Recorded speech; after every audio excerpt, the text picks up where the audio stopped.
আমার একটা প্রশ্ন, প্রতিবাদ যদি করতে হয় মুখোশ করতে হবে কেন? মুখোশ কারা পরে? ভণ্ড যারা তারা পরে, প্রতারক যারা তারা পরে, ঠিক যারা তারা পরে। সাহস থাকলে মুখটা দেখাও, লজ্জা করে না? ইতর হওয়ার একটা সীমা আছে। আজকে এই সঙ্গে আমার মনে পড়ছে, আমি বগুড়ায় যখন সাইদিকে চাঁদে দেখা গেছে বলে তাণ্ডব করা হয়েছিল, তারপরে আমি সেখানে গিয়েছিলাম।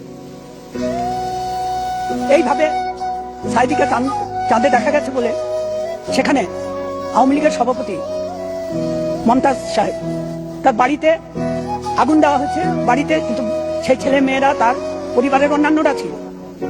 সেই ছাদের উপর দিয়ে অন্য বাড়িতে তারা টপকে তাদের প্রাণে বেঁচেছে। স্টাইলটা একই ধাঁচ এবং একইভাবে এরা অন্ধকারের জীব হিসাবে। আর সেখানে পবিত্র মসজিদকেও ব্যবহার করা হয়েছিল। মসজিদের মাইকে বলা হয়েছে সাইদিকে চাঁদে দেখা গেছে। ফেসবুক ব্যবহার করে যে মারা যায়নি, আমরা তাদের কাছ থেকে কৈফিয়ত চাই। কি হবে, মেরে ফেলবেন? আপনারা তো শহীদুল্লাহ কায়সারকে বাড়ি থেকে উঠিয়ে নিয়ে মেরেছেন, আপনারা রশিদুল হায়দারকে মেরেছেন।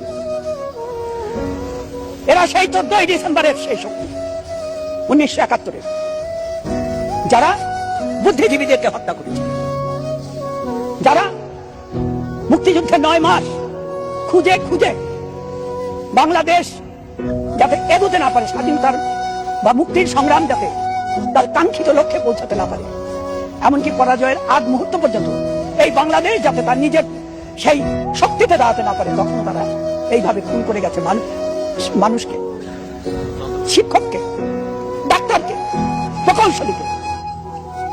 আমি আবারও বলতে চাই, মুখোশ কেন?